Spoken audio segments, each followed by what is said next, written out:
So it's quite a pleasure to have Roddy here. Now usually with these discussions we've had a panel of multiple speakers, but I happen to know that Roddy has so much to say that I had to ditch the rest of the panel and just have it as a solo event. So rather than a conversation, although in a way it's a kind of conversation, Roddy's going to give something that's probably a little closer to a lecture. So it's quite long, but you know, the bathroom's over there, the food's over there, and the door's there.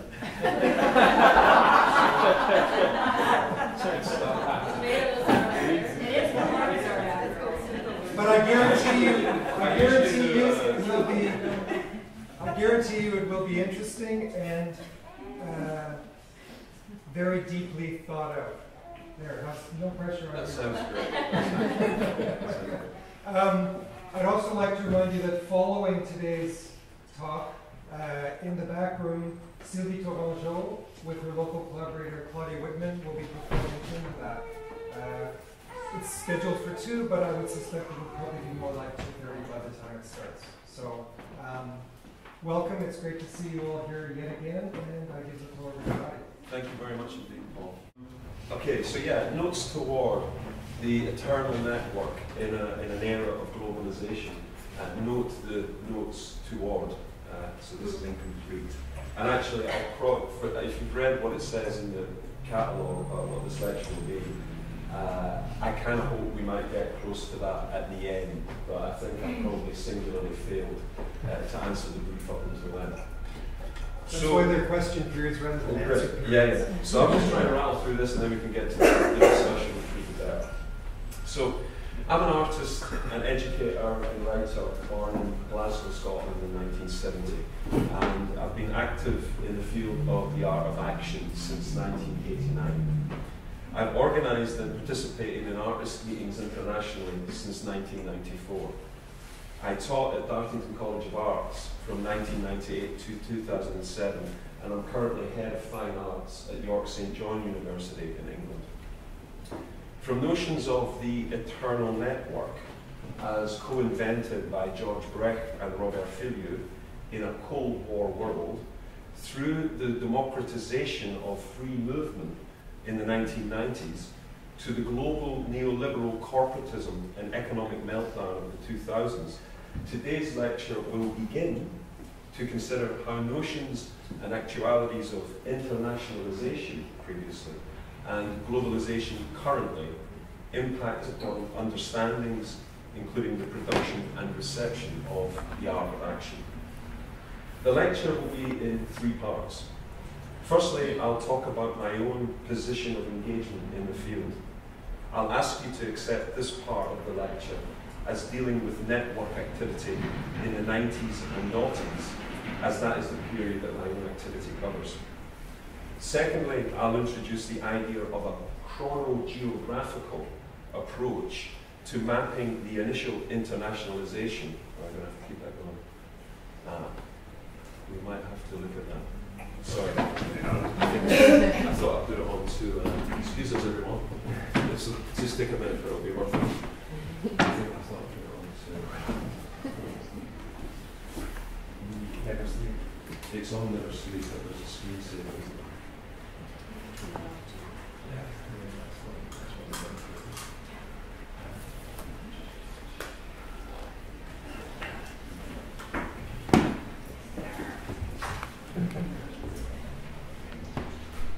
Although the screensaver is quite handy because when it comes on, it also means that I should probably move on to the next slide.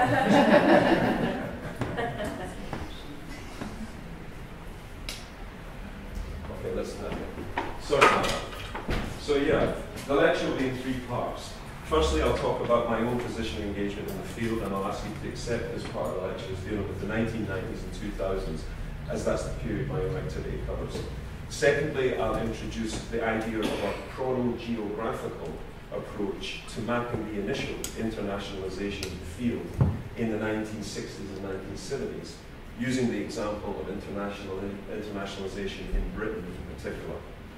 Thirdly and finally, I'll conclude with some observations around Henri Lefebvre's writings on the differences between the global and mondial, which he takes, roughly speaking, to mean the general and the worldwide, respectively. And this ought to enable me to conclude with observations of how we believe the world to be, and how we, particularly as artists, believe ourselves to operate within this world. So start with the position of engagement. You bet we've got something against you. This is my position of engagement. Why I became a performance artist was because of this record, which was an album of various artists produced by a wonderful man in Glasgow called Robert King, who had an independent record label called Cathexis Recordings. This album was made in 1986, and he used to put out these compilations, you see, with bands like Sonic Youth, Mark Stewart and Mafia, Finny Tribe, etc. And this bit of vinyl landed in my hands and kind of made me feel extraordinary. And of course, the image on the cover is an action by Günter Bruce, one of the Viennese actionists. It's probably one of his material actions. I need to check. But that's why I became a performance artist, because of this record, because of the cover of this record. So Robert King, who designed the record cover, is responsible as much as Günter Bruce. And this is the late 80s to early 90s. I was, I guess then, being the age I was, we had something called industrial culture, which was very popular at the time. I suppose it's actually post-industrial culture when you think about what was happening in the 1980s in Britain under Thatcherism, etc. We had perestroika, economic restructuring, but we had perestroika there and here at the same time, but we just didn't notice so much. There were ideological binaries, geopolitical dualities, and I had a personal fascination with the East, in particular Eastern Europe. I remember asking my mother what communism was, because I heard it on the television all the time. Yeah. From my point of view as an awkward adolescent, it was sufficient to be contrary. That was enough. Deliberately liking whatever anyone else did not like. Experimental music, fashion, art. And actually for me, performance art was even cooler than industrial music. But thinking about bands like Throbbing Gristle, formed by performance and male artists like Genesis P. Origin, Cozy Fanny Tutti, that was perfect. It was like the idea of a Gesamtkunstwerk or something like Leibach, Einstürzende Neubau. And then the more and more obscure, the better. I used to make t-shirts from record covers of bands I liked who would be too obscure to have t-shirts made and sold about them. It didn't stop there. I remember making an Alistair McLennan t-shirt.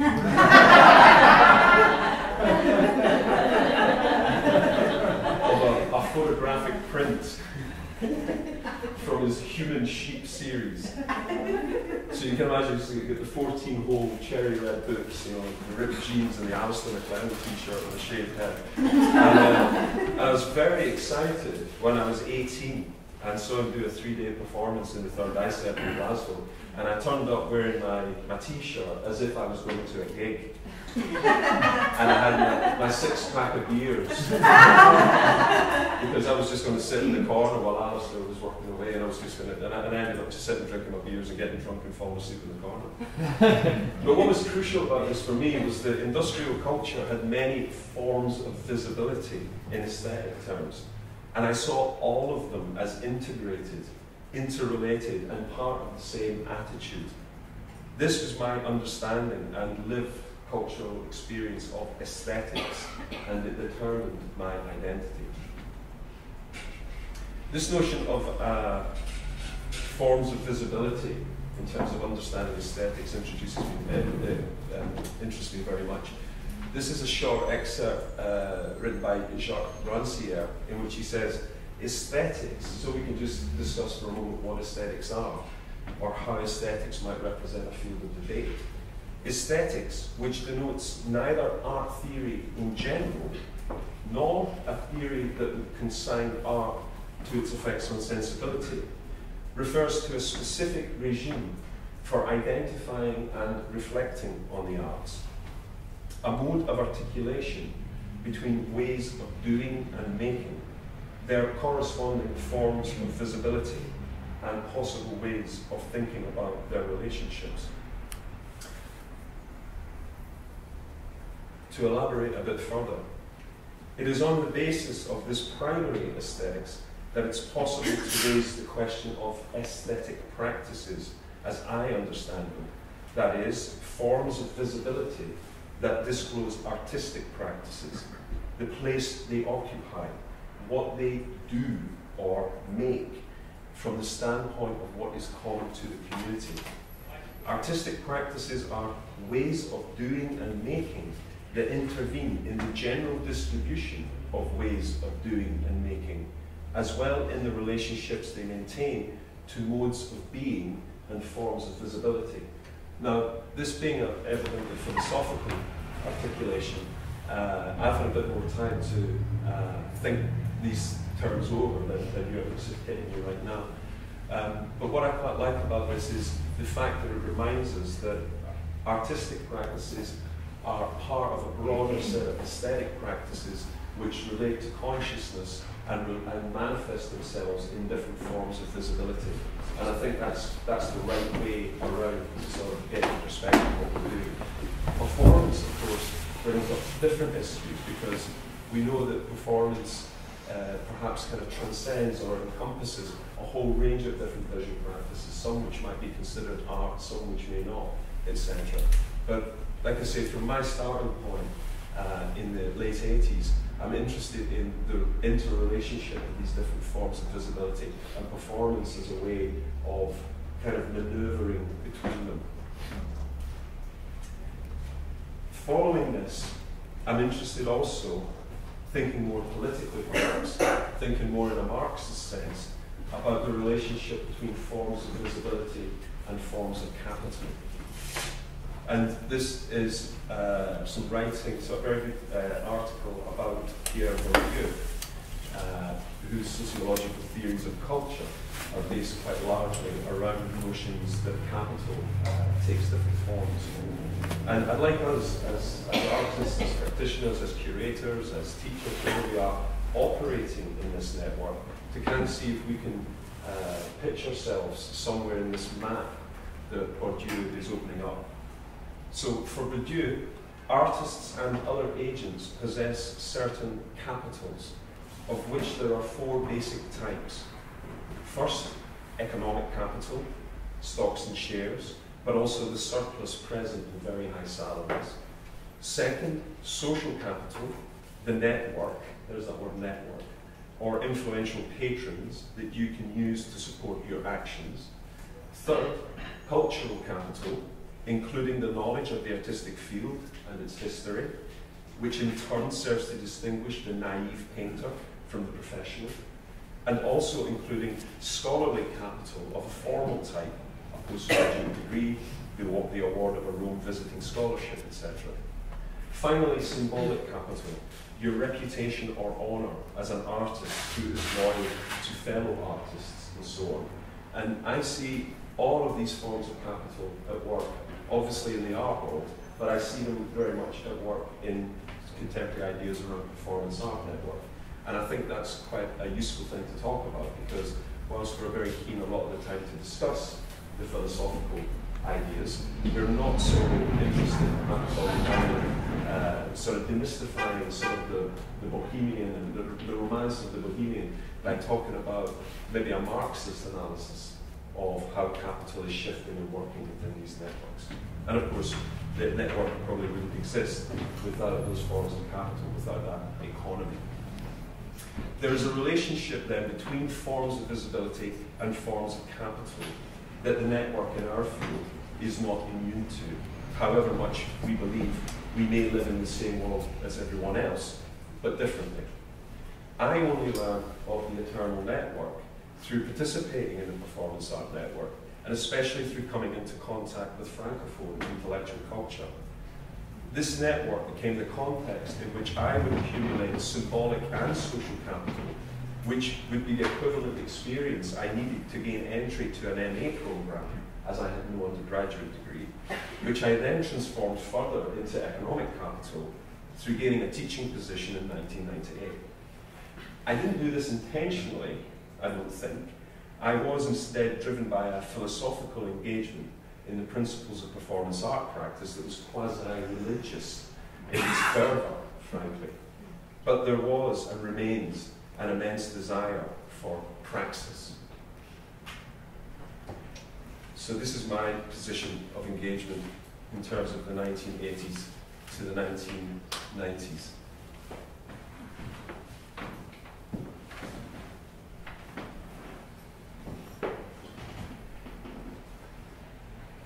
Performance in Glasgow, 1994, the National Review of Live Art, a durational performance called Blind Tim, in which I used the music of a group called Poe that included members of the punk group Wire.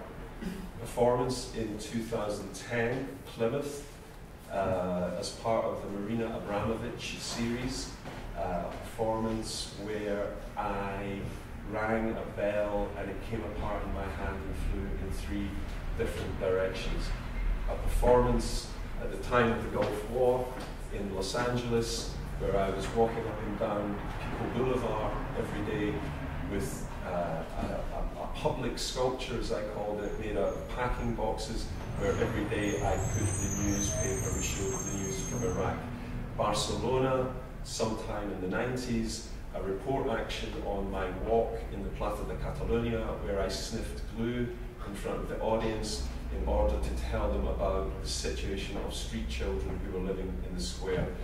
A performance in Cardiff in the Trace Gallery some time ago.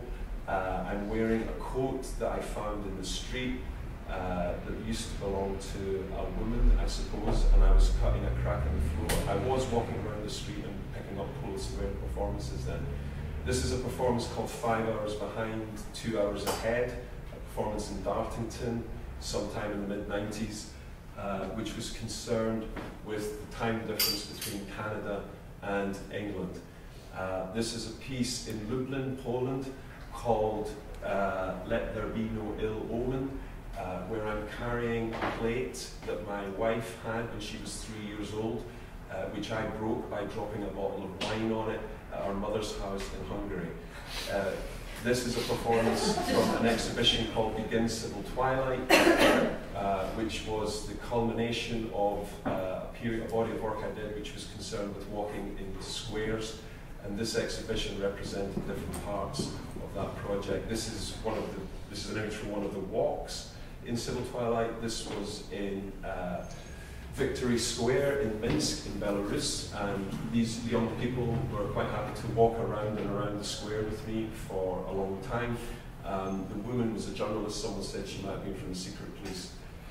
This is a performance which I think was 1999, might have been in Toronto in Gallery 1313 as part of the Time Festival.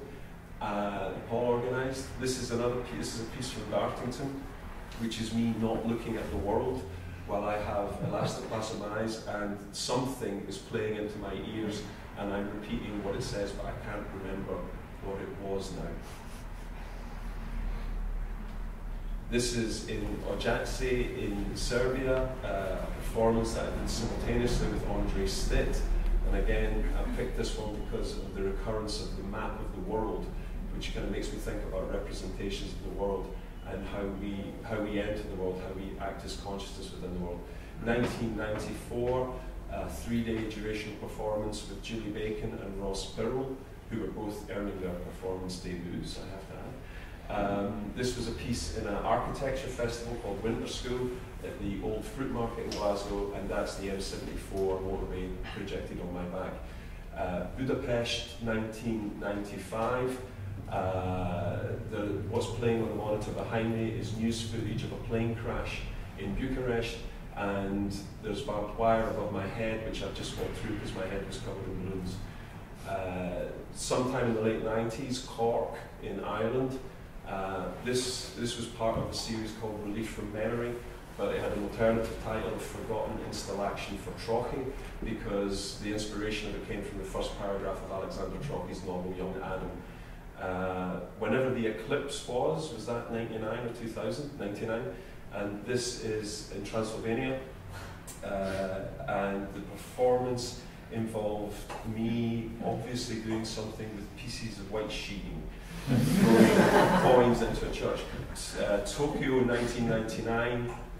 Don't really want to talk about this one too much.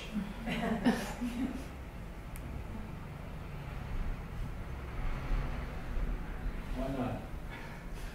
Vilnius, sometime around the same period, a 12-hour piece or some such in the sculpture courtyard of the Contemporary Arts Centre. I got to return there, I think about 10 years later, to do the same performance with the same materials on the same site for the same duration. Kazakhstan, round about the same time as the Japan thing, Shymkent in Kazakhstan, an action outside of Islamic Centre. Bangkok, very hot, very, very hot. Ask for some material, you get this enormous stick, you tie it to your head, and you hold up photographs of your face. Singapore, quite a complicated installation involving live and mediated presence where I tried to keep my arm in the air for as long as possible. There's a video projection opposite me on the other side of the room where the arm does stay up in the air quite well, but then obviously I degenerate over 12 hours.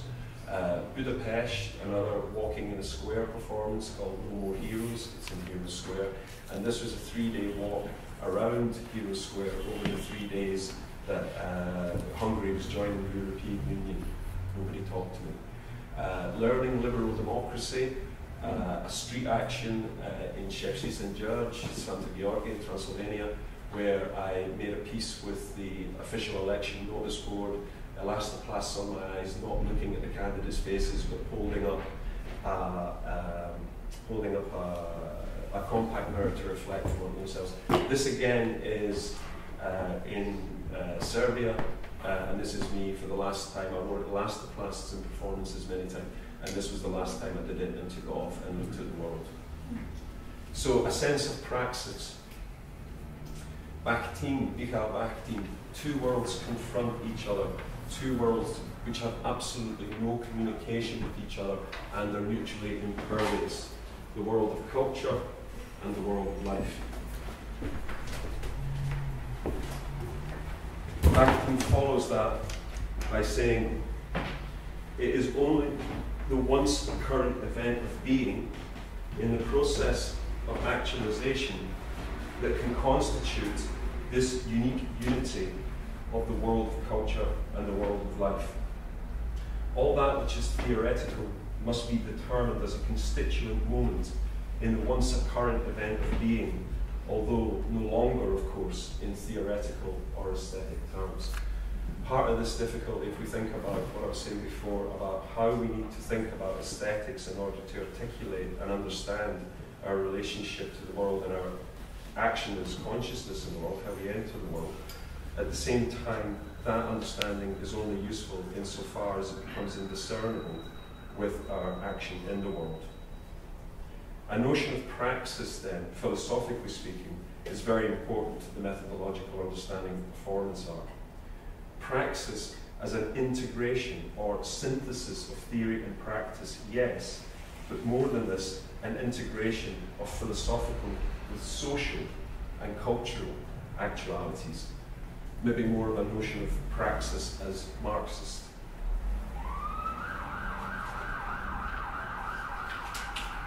Part 2, Chronogeographies of Meeting, Mapping Internationalisation in Britain, 1960s, 1970s.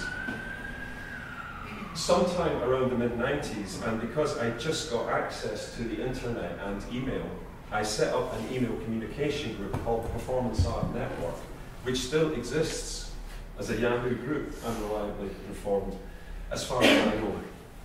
I don't think any group for performance existed online at that time in that way. I thought of communication about performance art and performance art itself to somehow need to follow exactly the same principles. That is why the list was called Performance Art Network, the Praxis of Performance Art.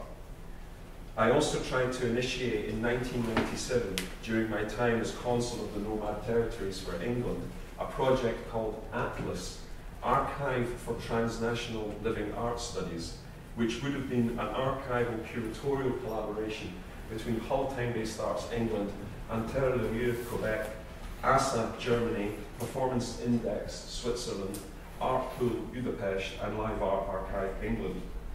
I organised a public meeting and symposium on the matter, but then it never quite happened. So this internationalisation was extremely important to me in terms of achieving some kind of praxis. Simon Herbert, on a visit to Quebec City in 1998, said, "The chance to map out a territory for a peculiar style of national activity consisting of a series of mannerisms that could be accurately said to reflect a defining characteristic is a challenge. Most people here at the Art Action 1958 to 1988 International Colloquium in Quebec City represent parts of a fluid and changing network of overlapping, though often variable desires to produce a frisson of dialogue, often without words, and situated in the centre of the body. In this sense, it may even be anomalous to attempt to define a national characteristic for live art." In attempting to think critically about how politics of globalization have impacted upon and even engendered contemporary understandings of the art of action, I share Simon Herbert's view that reflecting a defining characteristic for live art is at best a challenge and at worst anomalous.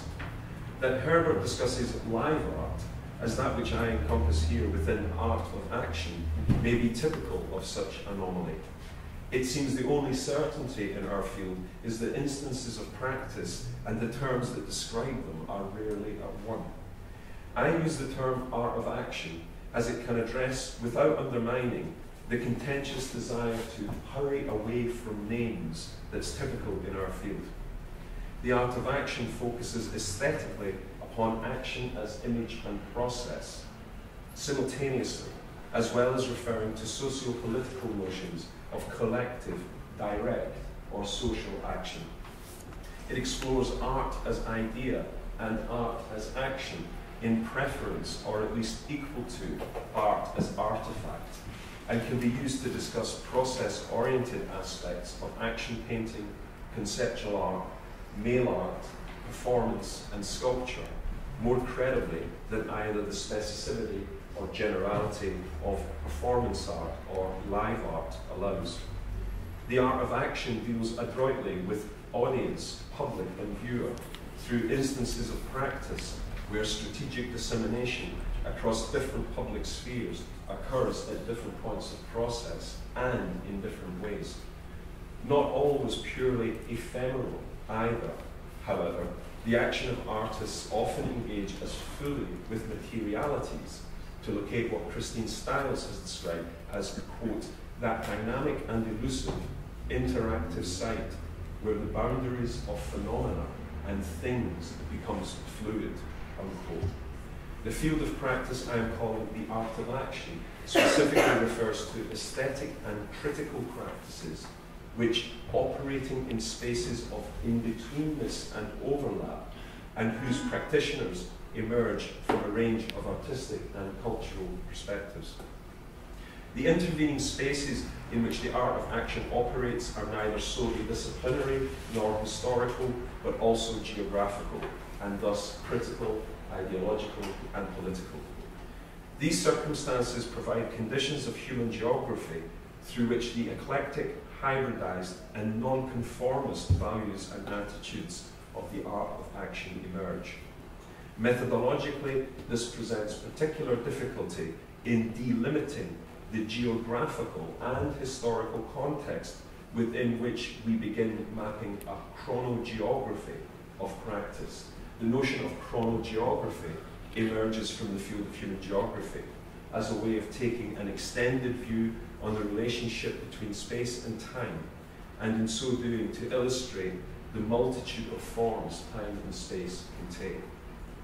As befits the momentary, fragmentary, and contextually responsive nature of the work of our field, a chronogeographic approach can chart some important instances and moments of internationalization through which the field became the body of cultural and artistic knowledge we understand today. This approach is arguably of greater relevance to this field than others, given that real-time, intersubjective, intercultural meeting and exchange often constitute the aesthetic counter that is the work itself, and is thus integral to understanding the expanded notion of artwork we, its practitioners, propose. Gustav Metzger, the Festival of Misfits, and the Destruction in Art Symposium. The Destruction in Art Symposium was initiated by Gustav Metzger to explore tendencies toward destruction as an aesthetic, cultural, and political strategy. Metzger fled Nazi occupation through the Kinder Transport refugee mission, arriving in Britain in 1932 as a Polish citizen, and has been officially stateless ever since.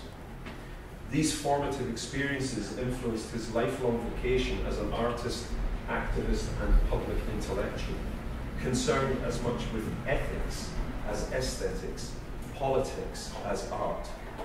Exploring drawing, sculpture, and painting from the mid-1940s, Metzger turned visibly to political activity in the 1950s, a period in which he campaigned for nuclear disarmament and participated in the Aldermaston March of 1959. He subsequently embarked upon his work on destruction in art to reconcile his desires both as a sculptor and professional revolutionary, and to address his concerns for extinction.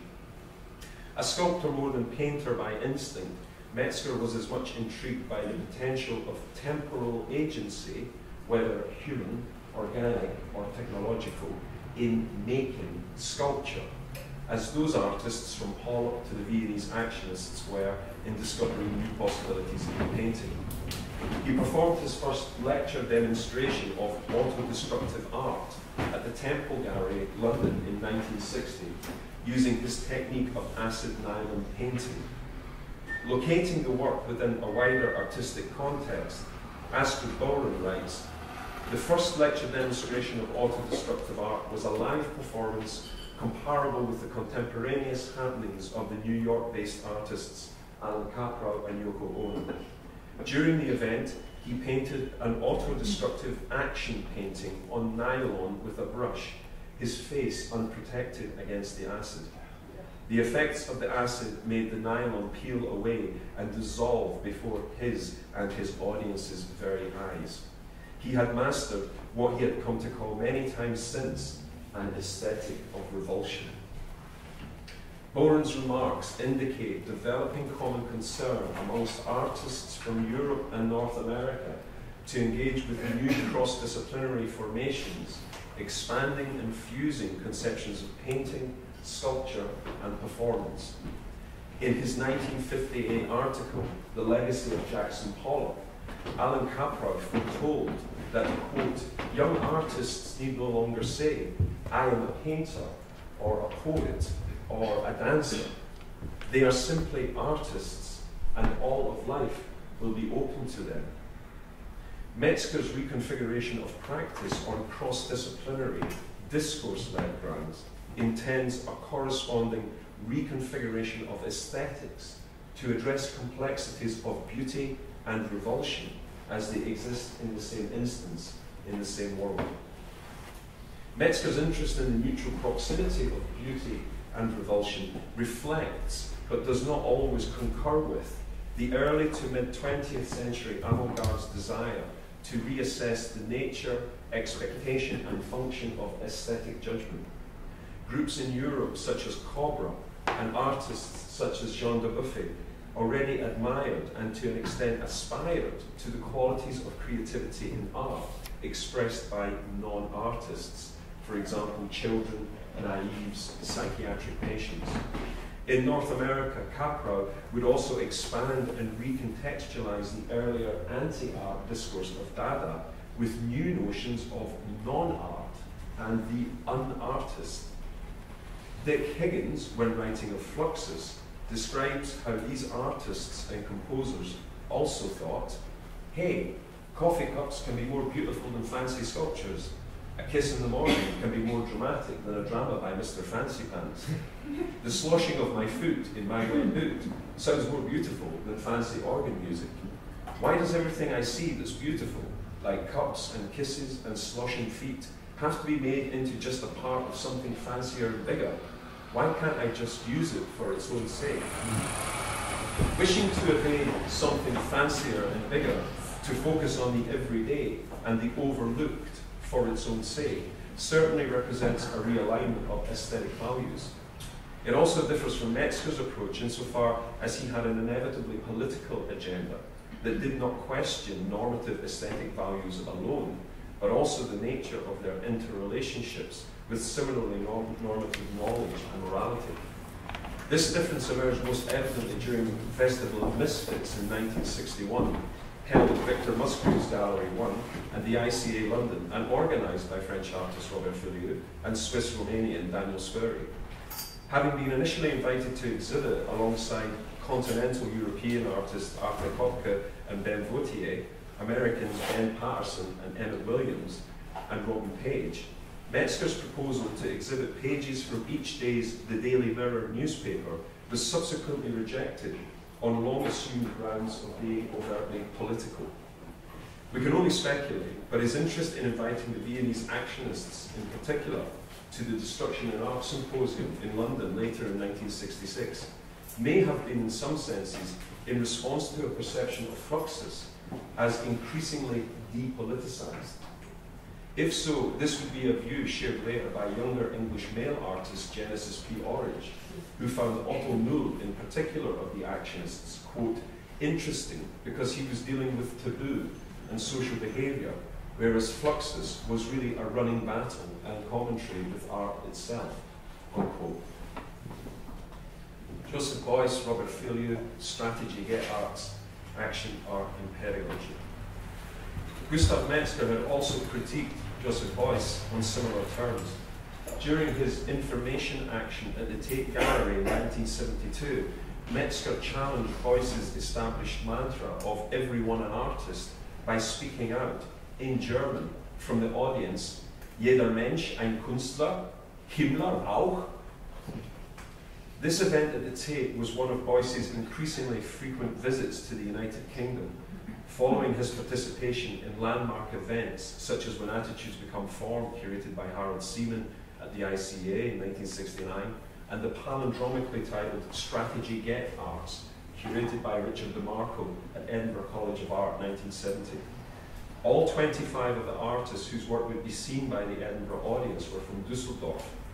According to DeMarco, quote, Dusseldorf had replaced Berlin and Paris as an international centre for artists. DeMarco further described Strategy Get Arts as a kind of non-exhibition intended to point the way to the new directions which today's artists must take if they are to survive the powerful competition from cinema, television, and other forms of mass media which are more easily available to the general public. I deliberately chose the exhibition to be in the Edinburgh College of Art and not in an art gallery proper. This was fitting as the exhibition made a comment on the nature of art education. I deliberately asked the artists to use the building in such a way so that the reality of it could be redefined almost as an art object in itself. This represents a very Beuysian approach in itself, given the emphasis upon pedagogy, that is, upon strategies of teaching and learning in one sense or another, as central to practice. Beuys's remark, to be a teacher is my greatest work of art, the rest is a waste product, a demonstration, exemplified the manifesto of his practice. Beuys's performance of pedagogy, when presented as artwork, would often result in a didactic, declamatory approach. Alistair McIntosh describes how Beuys's action, Celtic Kinloch Rannoch Scottish Symphony, at Strategy Get Arts, his first visit to the United Kingdom, involved him sitting with a, quote, sense of concentration of possessing himself, scribbling on a blackboard and pushing it around the floor with a stick in a 40-minute circuit. His action in Edinburgh thus shared an evolving but now emblematic feature of work in the field through its durational character. He performed daily for 8 hours over a period of 6 consecutive days. In Britain, Stuart Brisley was similarly exploring the effects of consciousness of performances sustained over extended durations in the early 1970s, and Alistair MacLennan has perhaps become most consistently associated with this mode of action through his actuations over the past 4 decades. MacLennan's holistic view that, quote, teaching is a limb of my art practice, unquote, shares much with Boyce's statement on the importance of teaching within the practice of the artist, who needs to be concerned with more than academicism and whose actions in pedagogy and art are intertwined in the same cultural critique.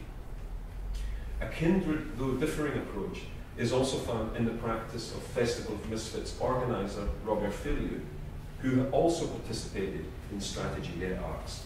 One of the only few artists in the exhibition who, although from Dusseldorf, was not German, others being Andre Tompkins, Daniel Sperry and George Brecht, Filiu's exploration of action, art and pedagogy had surfaced already in his 1970 workbook, Teaching and Learning as Performing Arts, to which Boyce and others, including Capra, would contribute. Filiu's work for strategy et arts was dialogic, where Boyce's had been didactic, as he engaged participants in the vocational game. Provided with the common material of a plain wooden board base and a number of die-shaped wooden cubes, participants were invited to devise rules for their own game about their, quote, relationship to people, things, oneself, institutions, concepts, this very exhibition, life, etc., etc. The resulting games were themselves a series of tabletop artworks occupying the ground between assemblage, collage and drawing. The rough, informal aesthetic of these works is typical of Filiu's oeuvre. He maintained that, quote, from the point of view of permanent creation, a thing is of equal value if it is well made, badly made, or not made, unquote.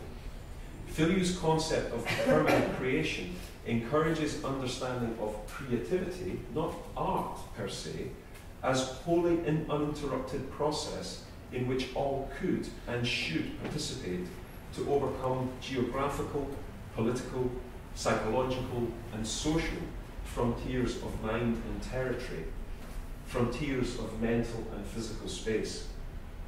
Emphasis upon communication to establish relationships beyond existing borders features significantly as conceptual artwork in Filiu's practice.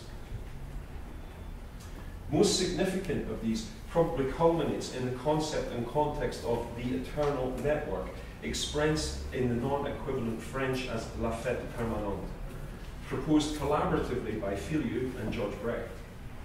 Stephen Harris has noted that the English term, the eternal network, quote, announces the substitution of the eternal network for the concept of the historical avant-garde, which is believed to be obsolete and no longer sustainable given the dispersal of knowledge and power.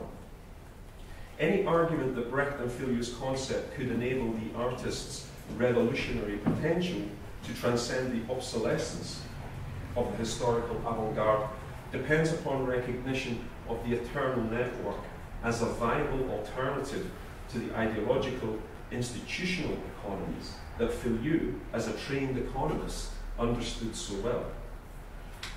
Esther Millman has noted appropriately that Filiu's fête permanente, constant feast or festival, was a permanent celebration, not of artworks, but of actions and events. It had absolutely nothing to do with art as a privileged, unnatural thing, situated within a separate realm. For Brecht and Filiu, the artist was but one player in a wider network, that word again, of everyday events, doings, and sufferings, quote, going on around him all the time in all parts of the world. So again, there's a conception of world that I think is important when we think then about globalization. The eternal network then ought to be a system of communication, and as such, its participants use the postal system itself as a pivotal medium through which this utopian model of creativity could be activated on an international scale. Just as the activities of many artists, curators, and organizers had the effect of internationalizing the development of an alternative tradition of the art of action, so mail art, also known variously as correspondence art or postal art, provided context, medium, and means specific to this end and of itself, and largely beyond institutional economies of practice of the time. In short, the emergence of pedagogical imperatives in practice was as likely in informal contexts, such as strategy arts, as formal art school learning, and this could be said to predate similar contemporary incorporation of pedagogy into curatorial practice now. It is in this sense that the internationalization of discourse around issues of pedagogy, practice, and society, evidenced through the work of Richard DeMarco as a key example, continues to have such an important influence on our current understanding of the art of action, and which has influenced many artists and educators as a consequence. Fluxshoe, free drink, free music, free sex. Whatever bias, cultural and geographical location lends to any perspective, British-born and art school educated artist Clive Robertson also correctly observes that, quote, the notion of an artist's network as a social and experimental, if not economic alternative to the commercial and public gallery system reached its utopian peak at the end of the 1970s, unquote. This equally meant that artists need not necessarily for once orient toward the capital. As such, the strength of the field was at least potentially consistent throughout all parts of different countries, and in Britain particularly. One event demonstrating both Robertson's description of artists' network and the widespread internationalization of the field in Britain was Fluxshoe, considered by some to be the second Fluxus event in the United Kingdom. Opening on the 23rd of October 1972 in Falmouth, Cornwall, this, quote, travelling circus of experiment and adventure, unquote, toured through monthly events in Exeter, Croydon, Oxford, Nottingham and Blackburn until reaching Hastings in August 1973, while other events were planned for Edinburgh at the DeMarco Gallery. Sunderland and Cardiff did not take place, is regrettable, though their intention at least points to the existence of a network of correspondence internationally and across Britain.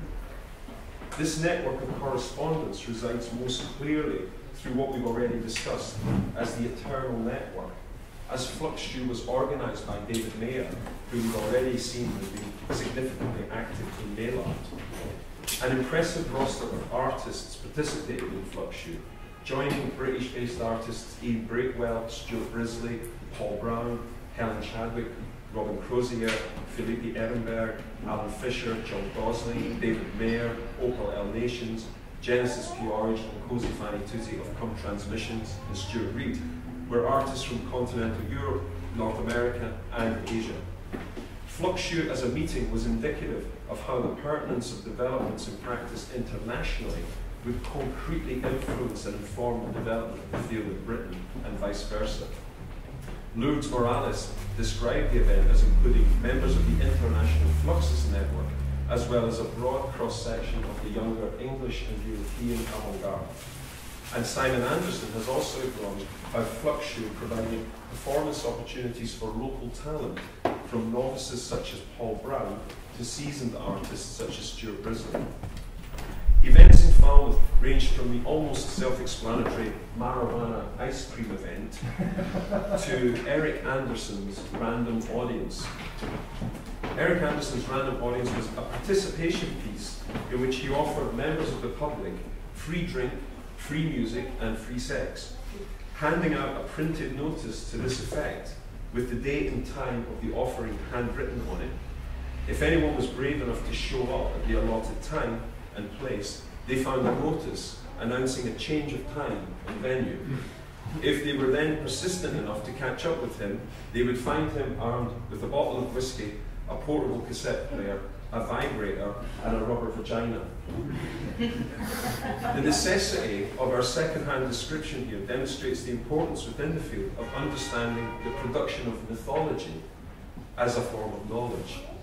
Surveying documentation of the events of Fluxshoe at the Tate Gallery's Flux Britannica exhibition of archival material over 20 years later in 1994, journalist Andrew Graham Dixon wonders how, quote, questionable memorabilia such as the following is to be taken on trust.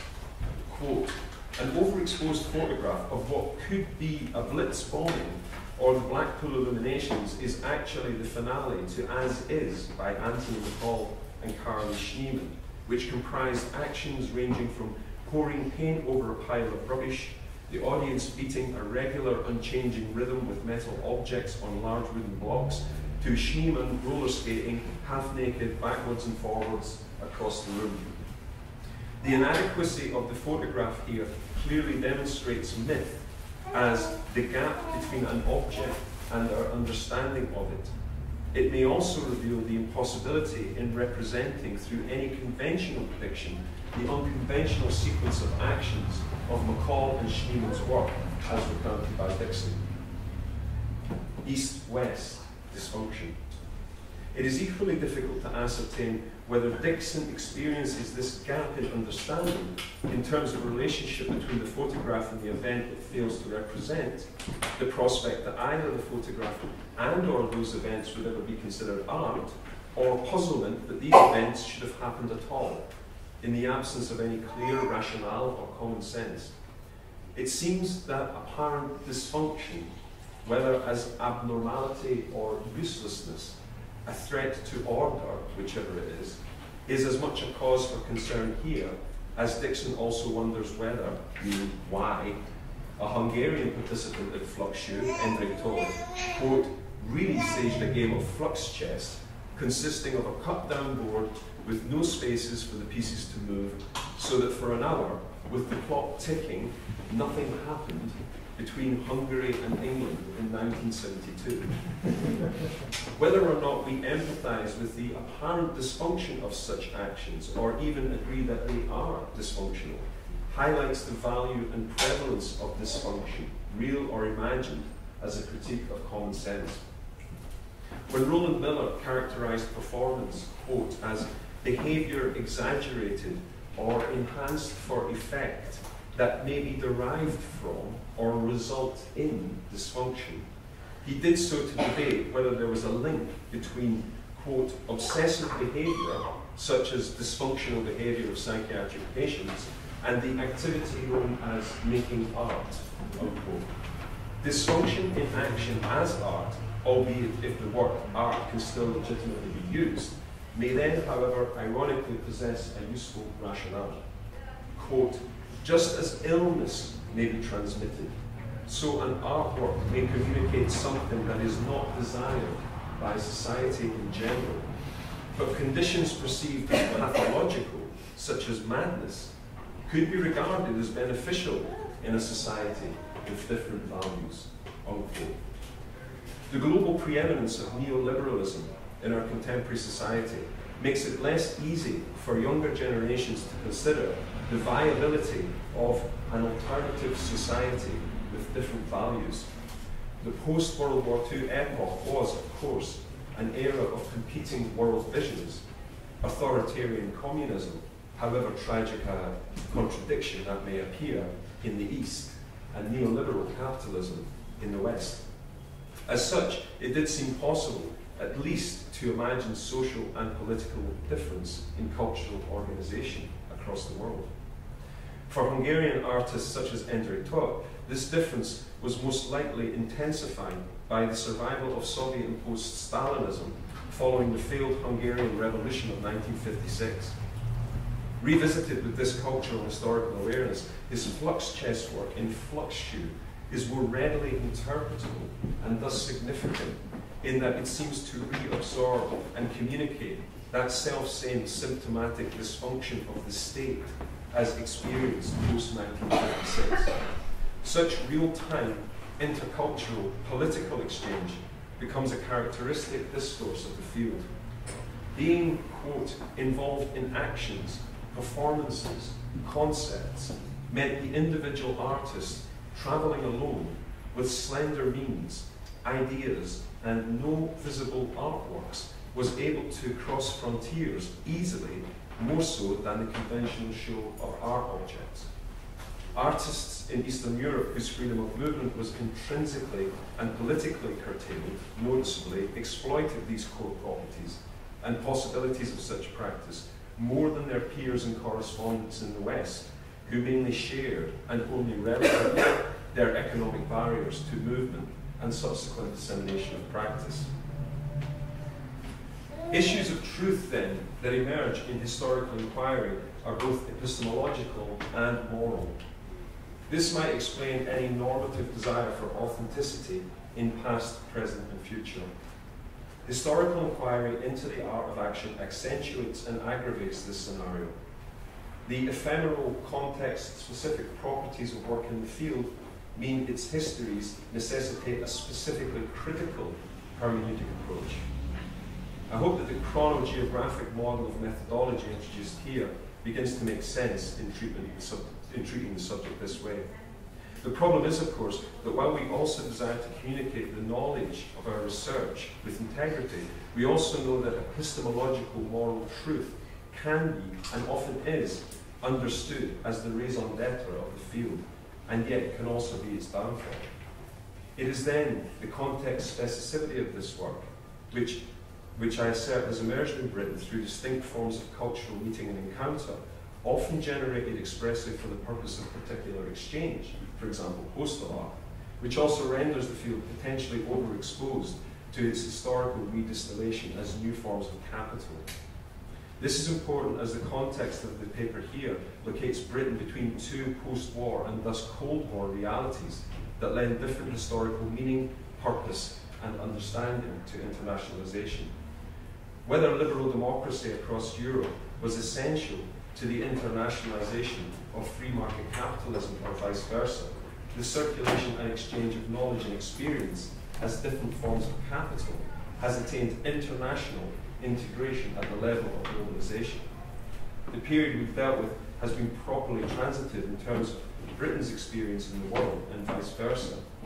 Any future work locating the field chronologically and geographically across our most recent fin de siècle of the turn of the century would need to address a reconfigured context in which globalization and not internationalization would be axiomatic to understanding the parameters of the field today. To conclude, and this is very recent, I'm interested in how, and the process of this research is kind of linear, and it's knowledge that's absorbed through time and experience. So that's why I suppose I've started with the 80s and the 90s, gone back to the 60s and the 70s, and now need to come up to date with this notion of globalization, which we're currently trying to deal with. And very helpful in that has been the writings of Henri Lefebvre, the sociologist, who, like many philosophers, has been writing about the world. And I guess where he started was how philosophy deals with who we are in the world, consciousness in the world, being in the world, knowing in the world, acting in the world, and how these things are fundamental to expressions and performance. So if we first of all have to think about the world before we think about globalization, that could be quite an interesting thought, because I think we've kind of missed out the world in our thing. I think globalization has come to determine what our current thinking about the world is. And Henri Lefebvre, in his post-1968 writings, talks quite a bit about the difference between the global and, as he calls it, the mondial. Now, globalization is an English term, which wasn't in the same usage then, in the 70s in France, as it is now, obviously. But he thinks about the global as the general, as a kind of totality, whereas he thinks of the mondial as the worldwide. There's a couple of quotations from an introductory essay in this volume by Neil Brenner and Stuart Elgin called State, Space and World, Lefebvre and the Survival of Capitalism. Well, I've just picked out a few here to try and tease out this notion of a difference between globalization and mondialization. Lefebvre's conceptualization of mondialisation opens up a series of questions about contemporary historical and spatial formations. Lefebvre's conceptual vocabulary links to the core French term of le monde, the world. These include mondial, mondiality, and mondialisation.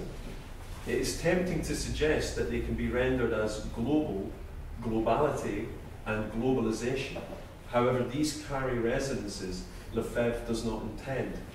He's careful to distinguish between the global, effectively meaning the general, and the mondial. Lefebvre's notion of mondialisation implies a continual ongoing making and remaking of worldwide space.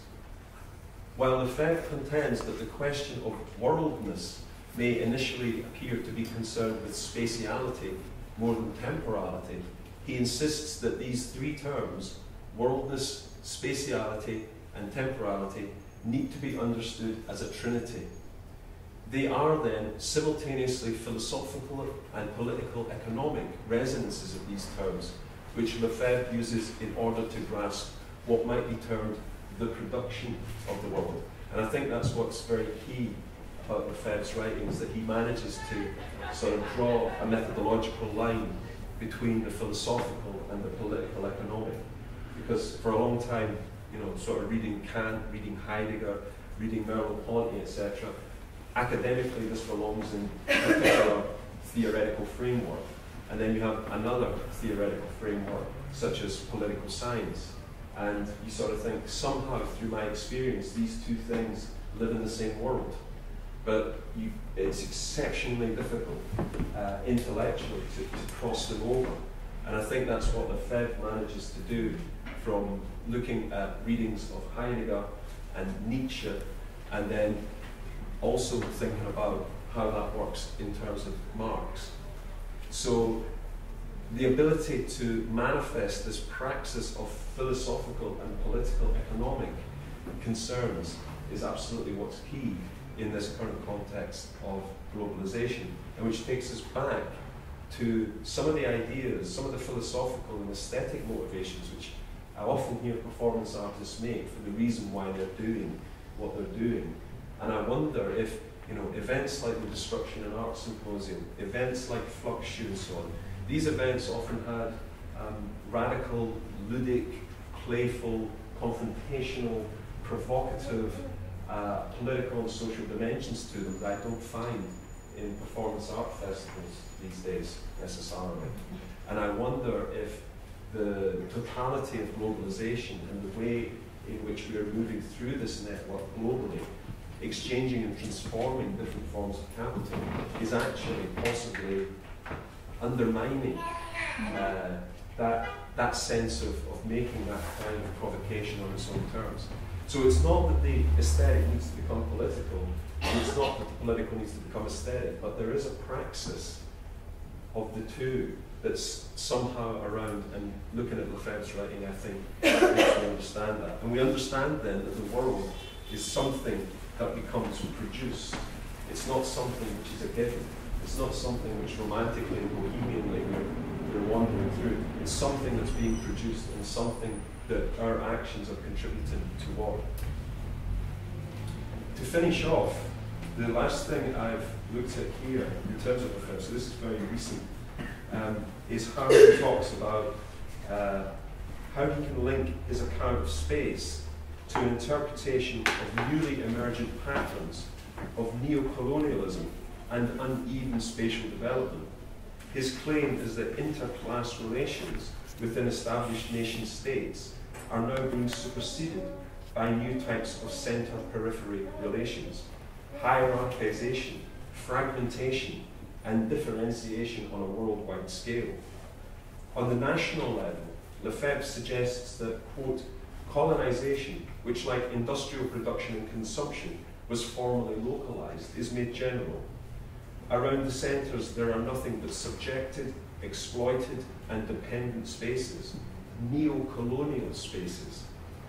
Outside established states, the political decolonization of European empires is replaced with a still more insidious form of colonization, one in which dominant states and multinationals impose relations of dependence and hierarchy within and beyond these new so-called independent states. On a worldwide scale, new sectors of production and exploitation, including tourism, the arms trade, information technology, and energy, are constituted as mechanisms to accelerate, expand, and intensify the extraction of surplus value.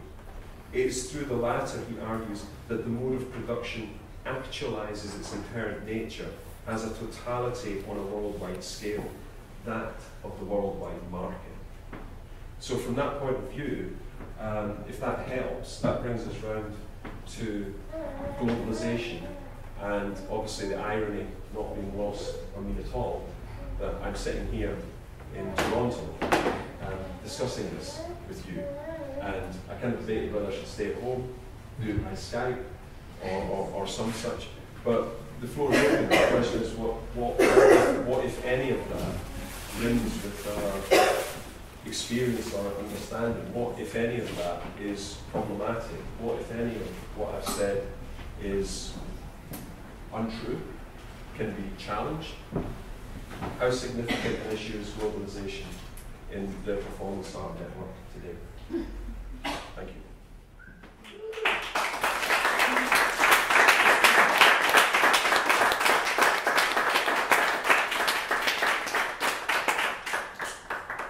So we have about a half an hour. We could entertain questions. We could take a 5-minute break and then come back to the discussion.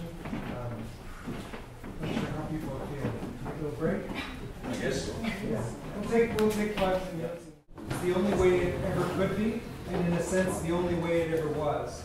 And I was interested in your sort of suggestion that at least when there was a Cold War, there were two imperfect methods rather than the sense that there was only one inevitable method.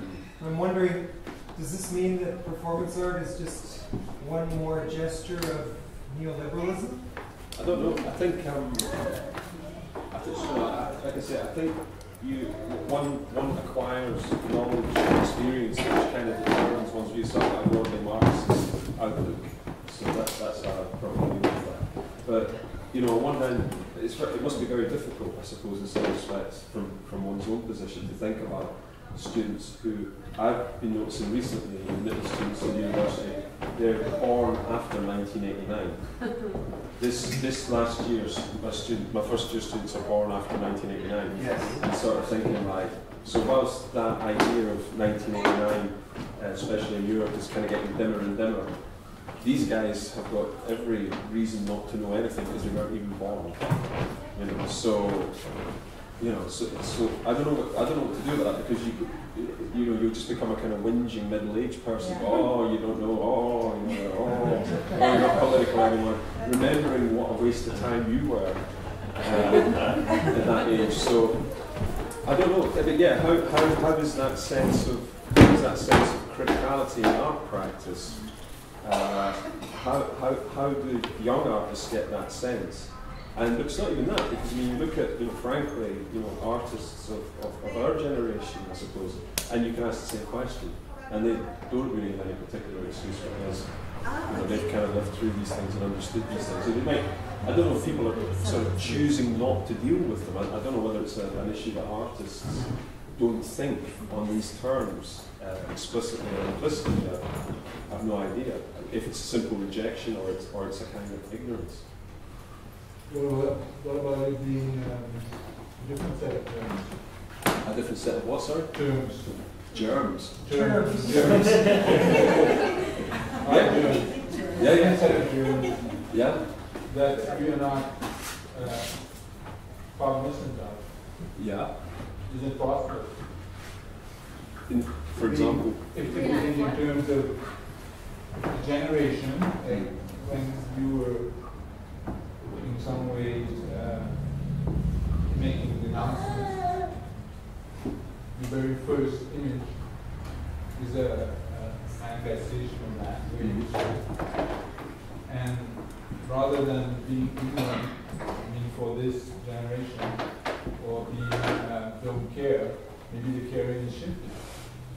Yeah, I mean, and we as educators are not in touch as yeah, teachers. yeah, very possible. But shifted where?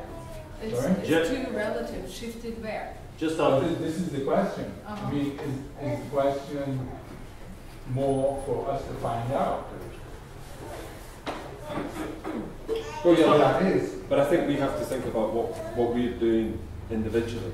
well, off the top of my head, I can think of ecology, I can think of queer politics, I can think of feminist politics, and I'm sure that there are many other terms. I mean, I think that your analysis is correct that, you know, because I have students exactly, it's the same era. Capitalism is the all invading force, but at the same time, yeah, I think that Michael is very correct. The terms have definitely shifted. I guess what I'm trying to get at though is what I want to interrogate is when I said that when I talked about forms of capital and how I can now retrospectively see how I've acquired and exchanged and transformed certain types of capital when I believed that I was kind of engaging in a broadly speaking, in a very loosely speaking, anti-capitalist manner. You know, and the performance art network was a kind of independent parallel entity where these issues, these types of hegemonies and so on didn't exist. I think they do exist very clearly, but I think that sometimes we can prefer not to look at that. But I don't think it's a matter either of becoming explicitly political. You know, so one can look, if you think about what Walter Benjamin wrote about in Author as Producer, about the way that we demand that the artist produces aesthetic quality, but also has the right political tendency. And I don't think it's a matter of politics or art. I think it's a matter of trying to understand a notion of praxis in terms of consciousness and trying to take that philosophical set of ideas and actually see if it runs consistently with some kind of Marxist analysis of capital.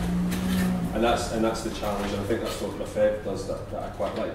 But I think that artists in the performance art kind of network are going to, you know, South America, North America, Southeast Asia, Europe, everywhere, Africa, I don't know, and believing somehow that there's a kind of romantic, bohemian, heroic reason for what they're doing, which is always a good idea and is always explicable, when it may actually be a form of neocolonialism. And it might be a form of aesthetic neocolonialism, so you start having a kind of Eurocentric or, you know, Northern Hemisphere kind of centric idea of art, which is kind of coming into these very different cultural contexts and beginning to determine maybe what artists they're doing. And it also has very strong relationships to the art market. I can give you one example. And it's not just in performance art, of course, but in performance art we tend to be a bit romantic, whereas in other art forms people are very kind of explicit and brutal about their career development and so on. But it's interesting in Central Asia, because the nearest market is Moscow. So artists in Ukraine, artists in Kazakhstan, artists all across this massive area all have to kind of compete to gain the attention of the art market in Moscow. And two examples I can think of. If I saw one more kind of Viennese actionist kind of rehash in Kazakhstan, it would be one too many. But then if you think about the amount of Viennese actionist rehashes that I've been involved in, you know, as a kind of young artist, then you're kind of asking yourself why. But when I was talking to these artists about the Viennese actionists, they were talking about Damien Hirst. So it was kind of like, if you take an animal and cut it up and shag it or eat it or shit in it or I don't know what, then maybe you'll create a kind of scandal and maybe people will notice you in Moscow. The most profound example of it was I was in Kiev in Ukraine, and I was invited to go and it was really weird. An artist who I'd never heard of wanted to meet me. I don't know who he thought I was or what I could do for him, but he wanted to meet me, and everybody was going to know what an incredibly important and provocative person this was. And this guy had done a series of artworks with fetuses. and they were photographs. And the series was called The Sleeping Princes. And it was these soft focus photographs of fetuses with lots of jewellery, like ruby rings and diamonds and things like that. And then some of his installations, which involved, he did an installation on a ship, and in the porthole windows of the ship, he'd suspended fetuses in the windows. And he was quite pleased to show me this very glossily produced documentation of this work. And I said, I mean, what do you say? I mean, what do you say in that kind of stuff? And, you know, the aesthetic judgment counts. So all I managed to say was, where do you get the fetuses? And his answer was, this is Ukraine. Ooh. And he was considered to be a very successful and important artist in Kiev, and he was talking about, you know, about Moscow and about being able to get to Moscow. So in the way that these, you know, these kind of visual images and these ideas disseminate in sort of geographical terms, in human geography terms, as forms of knowledge, then they produce these forms of visibility, these aesthetic manifestations, which are designed to attract the market. But then at the same time, Oleg in Moscow, when he himself on the square, now it's still a legal matter. So these dualities still exist, I think. It's issues of radicality. I mean, what? You know. And it's always been much easier to be radical in Eastern Europe, I believe. Because here you cannot be. And that would be my question to you, that in writing about the efficacy of artistic activism, which I've been trying to do for 8 years, and I'm really questioning this efficacy, and I'm seeing you grappling with the same problem. Because let me throw this to you, that if liberal democratic hegemony is sustained by a kind of Denkverbot, the prohibition of thinking, the free thinking anyways, then say and write what you want on the condition that what you do does not effectively question or disrupt the predominant political consensus. So we do attend these performance events. Let's say they actively question our political conditions, but it is usually preaching to the converted. So where do we find an outside of? In globalization, no, even through Foucault, what is really outside of globalization? What is liminality nowadays? Is that obsolete? I think you can take some, I think maybe we haven't said so much about it, but there's something interesting about the idea of the eternal network as the substitute for the historical avant-garde. So I think the eternal network might be thought of as maybe postmodern in the first instance, so not like the historical modernist avant-garde in terms of the avant-garde depending upon its opposition to the mainstream in order to exist, whereas the eternal network has a sort of parallel existence, like I say, of living in the same world but living differently within that world with a different set of ideas around, let's say, mental, social, psychological frontiers, trying to cross those frontiers. And I think if you can cross those frontiers for yourself, I think it's a pretty good start. I don't think we have to preach necessarily to anyone. I think if each of us can kind of work out what we're doing and how we're doing it, and maybe be a wee bit more reflective about that in different ways, and not for politically correct reasons or aesthetically correct reasons. But I think we can kind of sort of fix ourselves a bit, and sort of instead of sort of saying to everyone else, this is what you should do or that's what you should do. And I don't. So the question is you know, in Fluxshoe's projects, you know, his kind of new country projects, you know, conceptual territories and all this kind of stuff. Is this an escapism? Is this an avoidance? Or is it a useful circumvention, not to fall into the same, not to be recuperated by these binaries that kind of power hegemonic thinking, and not to be on this side or on that side, but to try and find a different approach. You know, but the difference is, I guess, is whether we even think about that, or whether we choose not to think about that. And sometimes looking at In performances, I feminist find it and, difficult to work out which is. In kind of, I guess, perhaps 1980s feminist thinking, it was called clearing space, making space. So instead of conceptualizing this as a kind of neo-colonial project, if we identify ourselves with the eternal network, I think that in effect gives too much power to the West. That the space that we seem to be clearing, and I've used we in the broadest possible sense of people who dip in and out of this very broad alliances and acquaintances and organizations, which now are, kind of partially global anyway, and I use the term global. I actually think mondial translates just fine to the English term globalization. And those concepts are very similar. But we might instead introduce another term like transnational. Although I hate to identify things with nationalisms actually, because we're kind of in a post-national moment. The mondial provides the foundation. Sorry, just to clear that up, because it's a technical thing. Because globalization didn't exist in the sense it exists now in terms of its current meaning, Lefebvre referred to it philosophically as a totality, as globally speaking. Generally speaking, this would be the case, which he then kind of would contrast against this idea of the mondial, which he would also contrast against terre. So that was with earth and world, and the world is a set of devices rather than a natural sort of phenomenon. So the mondial opens up the conditions for globalization, but those terms of that are to do with class, and I'm still very interested in political class along those lines.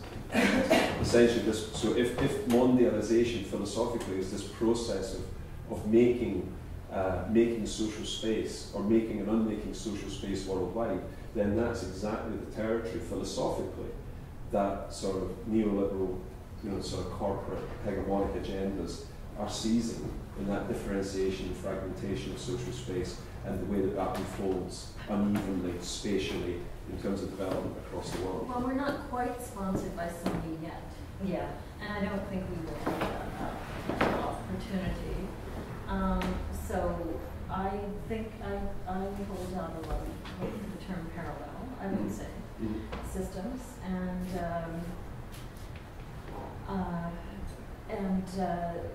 this production of the world, which I feel like is actually a project that we're engaged in, world production. And there was something else I wanted to say. Tommy, maybe you could say what you were going to say. Well, maybe I could say what I was going to say. Well, just to kind of talk about this idea of preaching to the converted. I mean, I don't want to pretend. When you go to festival, when you're invited as an artist to go somewhere else where there are other artists, if you manage to get that economically together, I agree, we're not subsidized by Sony yet, and it's still pretty alternative what's happening in performance art. I mean, we're living quite close to the bone, and nobody makes a living at it except Maria, as you know. I have. I've made a career out of it through those forms. Yes, but if you take Philia's perspective that teaching is also, I mean, it's your whole practice. Yeah. So I would say I've done the same. Yeah. Again, unintentionally. Yeah. I have no idea. But nevertheless, I feel like because I got into the loop, let's say, a little late in life, only 5 years ago, that I make these experiences are for me like conventions, and that when dentists get together, no one complains that they're only talking to dentists, and they're talking about the latest technology. They're talking about how to do things better. I mean, I know it sounds a little pedestrian, but I want to make a really distinct parallel, and that's what we're doing. And we go back to our places, and we take something with us, and that maybe the political gesture doesn't have to be, a big gesture or a radical gesture or a sensational gesture, because maybe it's a gentler politics sometimes.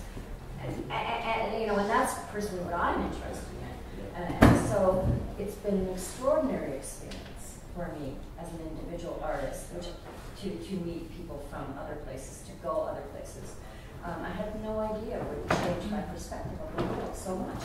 And then I can say that to my students who are mostly from other places, because we live in a multicultural country. And you know, now I can say to my students who are from China, I've been to China. You know, like I've only been to China once, and I've only been to China for 5 days, but now I've been to China, and I can say ni hao. You know, and this is a good thing. I don't know. It sounds kind of silly. No, I'm not at all. I don't know if I'm communicating specifically what I'm saying. I'm not privileging the ethical over the aesthetic. As a matter of fact, I think that can be really dangerous. I think that ethical intent, you know, we can't sort of swap aesthetic judgment for ethical judgment. But just because I'm a nice person and I've got nice ideas about the world, then you have to like my artwork. No, and we don't like each other's artwork. But we invite each other anyway. No, that's the truth. No, again, it comes down to this. We don't invite them back. We don't invite them back, yeah. But no, I'm just saying, you know, that I think it actually has moved, Roddy. I think, you know, that idea of what performance art was in the mid-70s was very narrow. And I think that what's happening now is much broader out of necessity, because the world is much bigger. I see less people from different fields being involved. I would have to think about that. I don't see very diverse audiences or diverse contexts. Conversation, Teresa. And yesterday's panel, which you missed because you were working on your talk, you know, we had Irma in mathematics and Teresa, whose background is psychology, and you know, and Agnes was talking in terms of coming out of being, you know, competitive climbing. That's her kind of into. Well, artists do other things, of course, in terms of, especially when they have to compensate for their lack of capital. Then, I mean, there are, you know, but it depends on. But those practices brought them to. Those are all professional. Those are all professional pursuits. Those are all bourgeois pursuits. Like art is a bourgeois pursuit as well. So that's where the issue of class comes up again, and the issue of not being engaged in that, you know, in that sort of understanding. Or, you know, I'm not asking people to come up with a banner or something, or to march for something, or you can do that too. I'm just asking for some sort of triangulation between the sort of formal and aesthetic considerations with the social reality in which these things are happening in, and how those formal and aesthetic things have an impact upon that. If they don't, if they're innocuous and they don't have an impact, then it's a kind of form of masturbation, I suppose. But at worst, they might have an unintentional impact, and the producers of that might congratulate themselves on their romantic, philosophical, and ethical disposition. See, I'm a little curious about the kind of romanticization of the ludic. Just one of the last things, the very last kind of provocation that you put out there, which was the contrast between the events of the Misfits, or that you know, the Fluxshoe, Maryland, ice cream, and all of those things, and whether those particular kinds of you know, practices, in fact, are some. It seems to me you're romanticizing them. No, I've just found out that they happened, and I'm just telling people about them. That's just a way of, you know, they're quite funny. But you did make a kind of implied critique of performance art festivals now as not embracing those kinds of practices. I think in the same way, and I actually wanted to just to expand on that. I'm not sure. Well, I think the problem is, maybe one problem is that we call them performance art festivals. So they tend to be typified by a sort of a trope or a discipline or a medium. And I thought the whole point originally, going back to Capra, which everybody takes for granted, nobody actually seems to really enact. Sort of, no, that was the 60s. That you will always say, I am a painter, I am a dancer, I will be an artist, and the world will be open to me. There's that world again, the notion of a world that's not open to me, and I need to act in that world. Performance art festivals, by being called performance art festivals, where people make performance art, starts to become a rather narrow set of a narrow way. Well, it is the whole rise of the discipline. Yeah. We all contributed So to in a way, it. in a way, the intrinsic thing about performance art was this sense of cross-disciplinarity, which I think is probably just sort of gone. And I think in other fields, in comparison to what happens in other fields, I think we look quite ghettoized. But I mean, in a whole range of different events in terms of working with technologies, for example, or different type. I don't know. Just there's the cross-disciplinarity I seem to find in plenty of other places with a greater diversity of audiences and a greater diversity of context than performance art. Well, no, I really don't know what you mean. Well, in I don't know, in dozens of exhibitions I go and see. There's not one particular, I don't go and see exhibitions that are called painting exhibitions, or I don't go to exhibitions that are typified by a medium, but we still have performance art festivals where there is that typifying idea. Performance art festivals, at least I can't speak for performers all over the world, but in Canada anyway, and probably largely in the US, that's where we get to show our work. Yeah. And because galleries, although some galleries do have performance-based work, that's not our network. Yeah, because sure. we're not showing object-based work. Right. That's right. So the Performance Art Festival is our network. Of course, it's a different economy.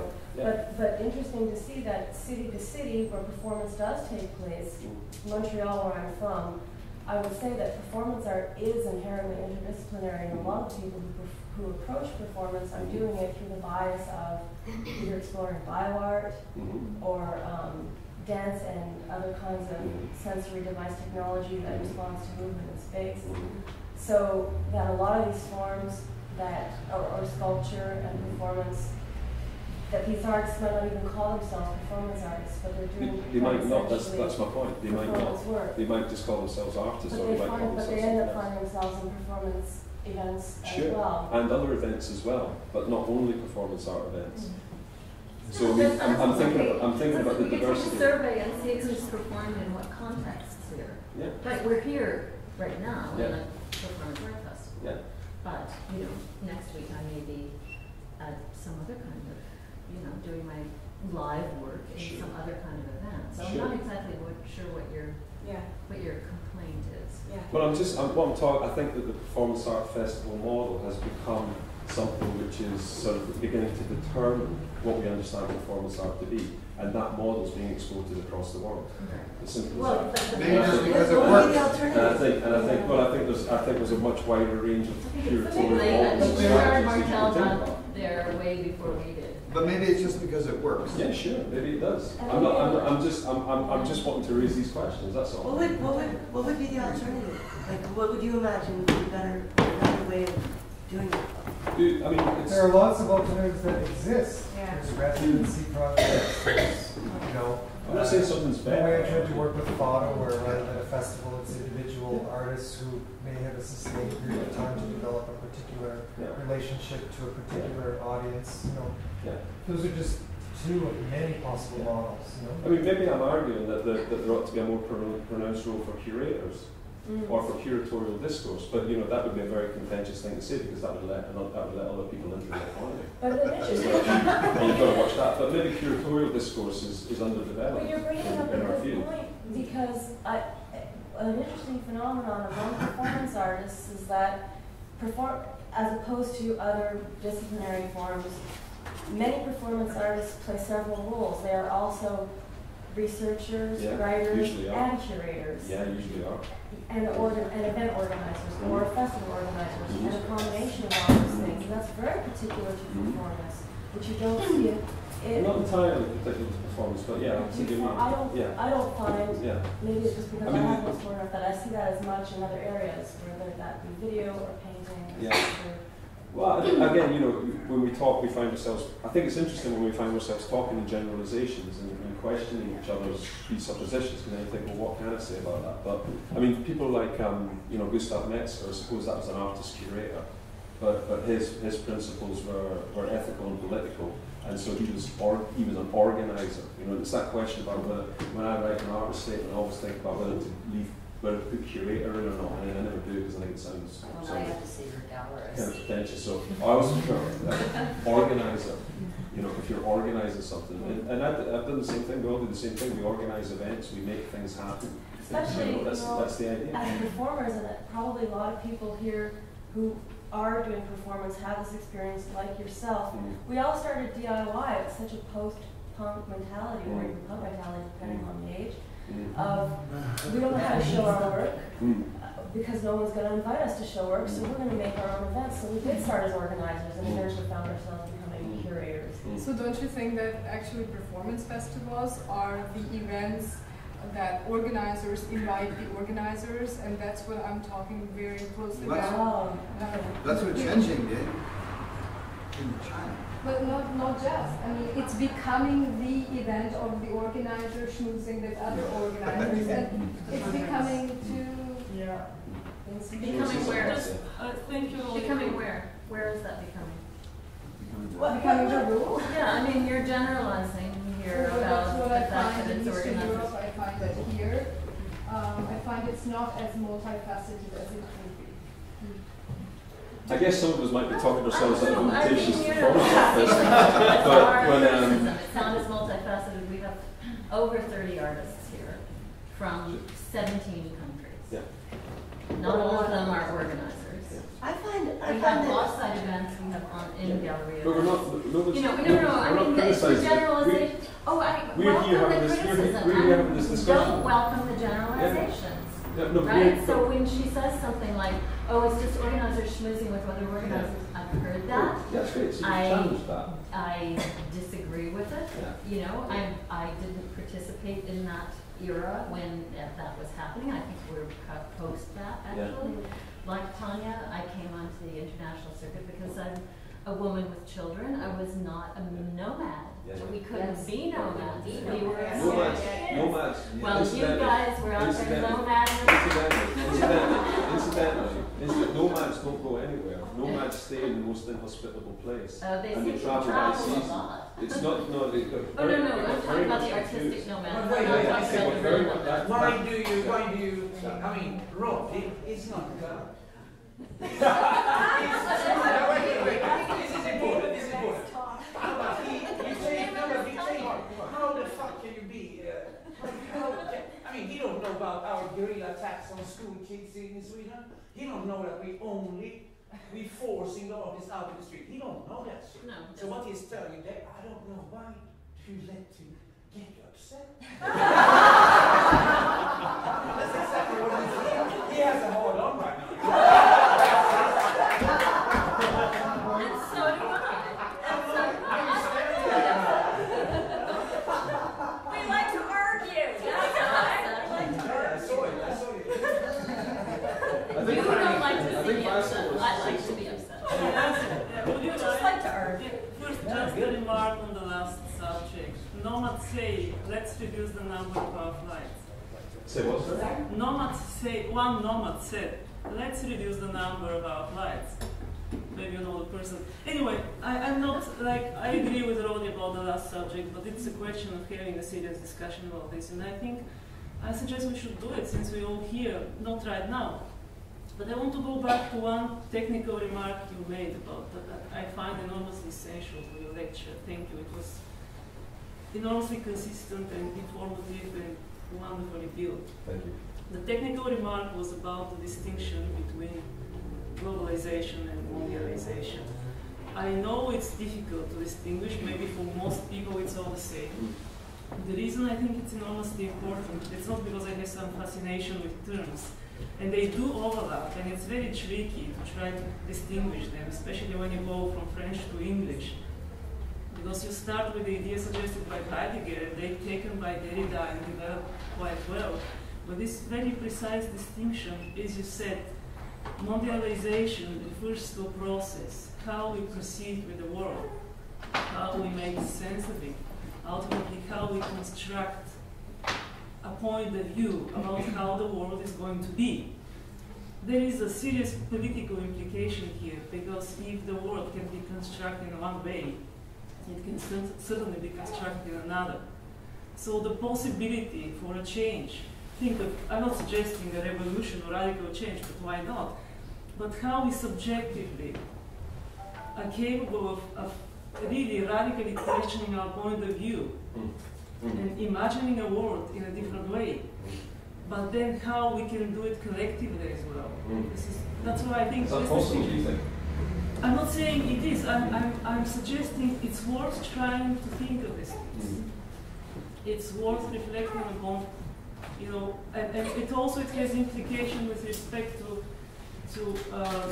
the very last subject about the ossified notion of the performance art festival. And I saw people responding. They look at the problem, sometimes they go, "Oh, it's performance art," walking away. So I agree with you, and I remember you had an idea that I was very, very passionate about, that you never quite developed, at least I didn't know about the Festival of the Human Consciousness. Of human activity. Human activity, which I didn't know exactly. It was during a conference in Lithuania, in Alytus, and then you mentioned this, and I kept thinking, I kept thinking because I think, like you, I'm not saying it's not wonderful that you're together, that we have all these festivals. And I was thinking today also about, we constantly told that they're events. They have the quality of being an event. But we also talk about action art. But we have to distinguish clearly between action and event, because those are two different things. Like, if action can be intentional, and you could certainly take responsibility for your action, or you can be asked to take responsibility. Event is often follows the logic of its own logic.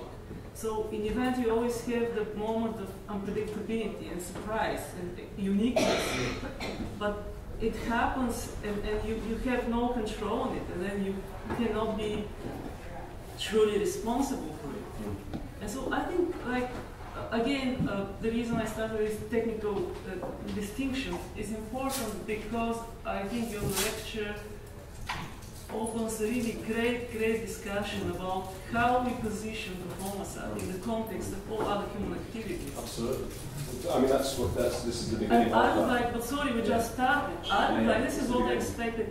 It was a great lecture, but we do need time to sit down and discuss, at least I think, great interest in this.